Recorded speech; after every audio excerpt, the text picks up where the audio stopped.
प्रधानमंत्री नरेंद्र मोदी ने आज वर्ष 2022-23 के केंद्रीय बजट में कृषि क्षेत्र के प्रावधानों पर चर्चा की। वेबिनार का विषय था स्मार्ट कृषि। अपने संबोधन में श्री मोदी ने कहा कि पिछले 6 वर्षों में केवल कृषि के बजट में कई गुना बढ़ोतरी हुई है। ऐसे ही अनेक नई व्यवस्थाएं तैयार की है, पुरानी व्यवस्थाओं में सुधार किया है। सिर्फ 6 सालों में कृषि बजट कई गुना बढ़ा है। किसानों के लिए कृषि लोन में भी 7 सालों में 2.5 गुना की बढ़ोतरी की गई है। उन्होंने कहा कि 3 साल पहले आज ही के दिन किसान सम्मान निधि योजना की शुरुआत की गई थी और इसके अंतर्गत 11 करोड़ किसानों को 2.25 लाख करोड़ रुपए उनके खाते में हस्तांतरित किए गए। सरकार ने बीज से बाजार तक कई व्यवस्था तैयार की और पुरानी व्यवस्था में सुधार किया।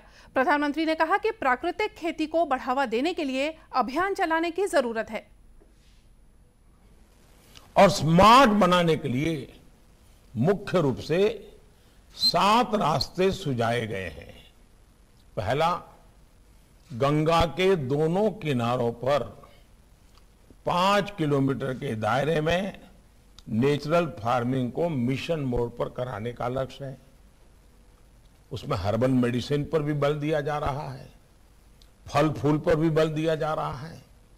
दूसरा, एग्रीकल्चर और हॉर्टिकल्चर में आधुनिक टेक्नोलॉजी किसानों को उपलब्ध कराई जाएगी।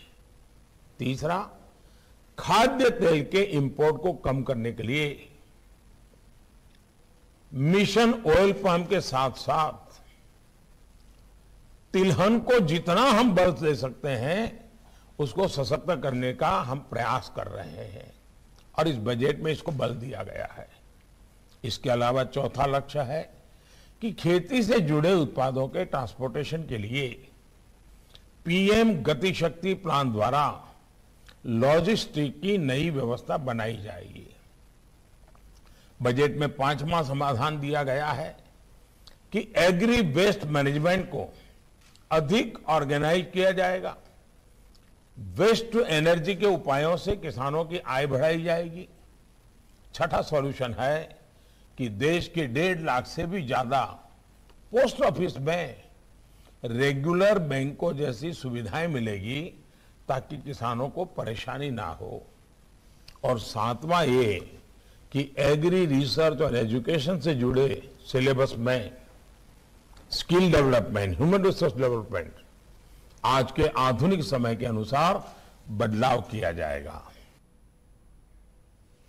श्री मोदी ने कहा कि बजट में कृषि को आधुनिक बनाने के नए रास्ते सुझाए गए हैं।